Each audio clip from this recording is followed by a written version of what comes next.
Masih di Breaking News Kompas TV, saudara, seperti diketahui tadi Majelis Hakim ataupun Jaksa Penuntut Umum di persidangan kasus dugaan pembunuhan berencana Brigadir Yosua dengan terdakwa Putri Chandrawati, istri dari terdakwa Ferdi Sambo, pelaku utama pembunuhan Yosua ini, dituntut oleh Jaksa Penuntut Umum selama 8 tahun penjara.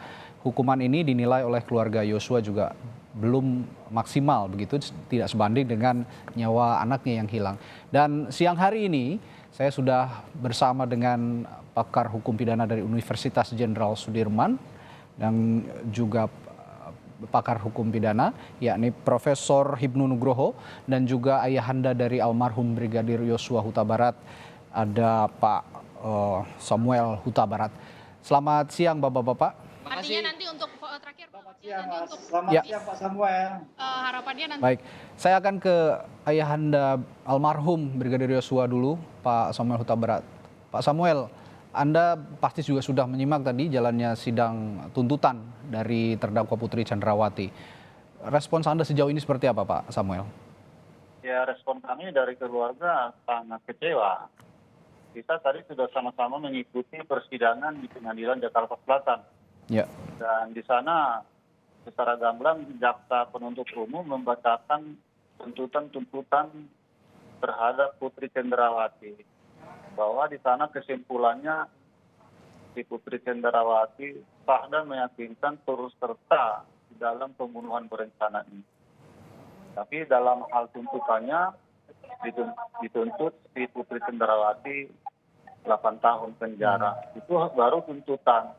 Ya. Keputusan belum.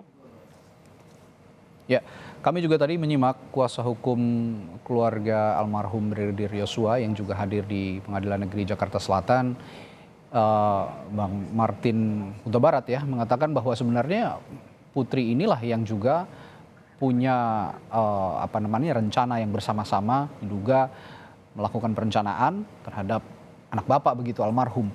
Sejauh ini Bapak melihat, Pak Samuel, peran Putri sudah jelaskah memang menjadi perencana, bagian dari perencana, atau seperti apa?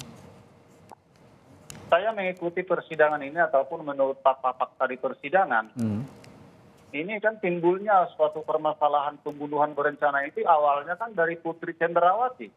Ya. Justru karena dialah yang melaporkan kepada suaminya, Ferdi Sambo, bahwa di Magelang itu dia diperkosa katanya. Ya.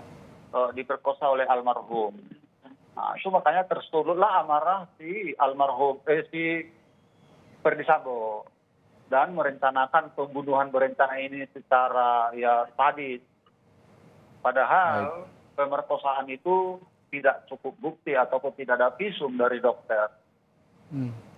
Ya, sejauh ini ada ketidakpuasan dari keluarga almarhum Yosua. Kita akan tanyakan juga ke Prof. Hibnu Nugroho sebagai pakar hukum pidana. Prof. Hibnu, Anda melihat tuntutan Jaksa Penuntut Umum 8 tahun penjara. Sejauh ini seperti apa, Prof. Hibnu? Ya, memang kalau kita dari sudut pandang korban, memang sangat tidak memberikan suatu keadilan, ya. Karena keadilan itu sangat relatif sekali. Di sini yang perlu dipertimbangkan saya melihatnya adalah sebagai pasal 55 sebagai bentuk turut serta. Ya, turut serta. Yang pertimbangannya ringan itu adalah turut serta, tapi sebagai subjek pelakunya adalah sebagai perempuan. Ini tampaknya yang menjadikan suatu pertimbangan majelis kenapa tidak maksimal. Jadi dalam hukum itu ada aliran feminisme seolah-olah seperti itu. Nah, konsep feminisme itu yang kadang-kadang menjadikan istilahnya itu namanya aja adalah perempuan berhadapan dengan hukum. Nah, itu perempuan berhadapan hukum, walaupun dia sebagai pelaku loh, ya. Walaupun dia sebagai pelaku. Makanya kita melihat tadi agaknya tidak konsisten dengan pertimbangan bahwa dia adalah melakukan perencanaan, ya. Tapi yang tidak konsisten itu adalah bahwa pelaku ini tidak jujur, hanya bersikap sopan, berbelit-belit. Artinya sebetulnya kalau kita melihat pertimbangan itu adalah banyak yang memberatkan. Kalau yang memberatkan dengan peran yang terjadi harusnya di atas K maupun F. Prediksi kami adalah karena peran yang terjadi adalah sebagai istri yang notabene adalah bagian dari suami yang mau tidak mau pasti tahu kan gitu. Itu adalah di atas R maupun karena sebagai bentuk motif timbulnya adalah UPC. Baik. Yang meringankan saya melihatnya makanya pertimbangannya adalah sebagai perempuan. Disinilah yang menjadikan suatu sama. Karena perkembangan hukum sekarang itu namanya perempuan itu walaupun sebagai pelaku diibaratkan sebagai perempuan berhadapan dengan hukum. Tapi perempuan, ya maaf saya potong Prof. Hipnu, perempuan yang berhadapan dengan hukum ini, apakah ini berlaku global begitu? Apakah hanya dihukum di Indonesia saja? Indonesia, karena Baik. kaitannya dengan kajian gender yang sekarang ini kan. Kajian muncul, gender, kan? baik. Ya, saya melihatnya ke arah gender ini sehingga sampai pada tuntutan 8 tahun. Kalau kita bicara ideal, saya berprediksi sejak awal adalah di atas 10 karena perannya begitu konkret, begitu jelas ya. Tapi pertimbangan mungkin sebagai ibu mempunyai tanggung jawab anak, ya kan? Pertimbangan secara karena jaksa juga melihat ada aspek keadilan di sana. Tapi ini yang menjadikan perdebatan keluarga korban pasti tidak diterima ada seperti ini. Ini yang menjadikan suatu tarik ulur antara kepentingan keadilan gender ya, kemudian sebagai pelaku apalagi sebagai penyerta yang notabene ada terkait dengan suaminya. Ini yang tarik ulur di dalam suatu persidangan. Mudah-mudahan saja Mas, mudah-mudahan saja nanti di dalam suatu putusan hakim, nah gitu kan, bisa memperberat. Nah ini akan mengobati rasa rasa pedih dari keluarga korban. Bisa hakim nanti ketika pembelaan yang dilakukan oleh penasihat hukum UPC yang bisa memberikan suatu gambaran konkret, ya kan? Ya. Gambaran konkret itu nanti bisa menjadi lebih ringan. Tapi kalau memang tidak, ya hakim dengan pertimbangan tertentu dengan melihat secara objektivitas baik dari tingkat penyidikan sampai penuntutan bisa menjadi bertambah. Ini ada dua kemungkinan, bisa berkurang, bisa bertambah. Baik, Prof. Hipnu begini, beberapa kali dalam persidangan, terutama dari kubu Verdi Sambo ya, dari penasihat hukum Verdi Sambo yang juga penasihat hukum dari Putri Chandrawati, ini satu paket nampaknya, terus menenggungkan delik pelecehan seksual ataupun ada pemerkosaan. Tentu saja ini jika memang tidak terbukti sangat menyakitkan untuk keluarga almarhum Brigadir Yosua.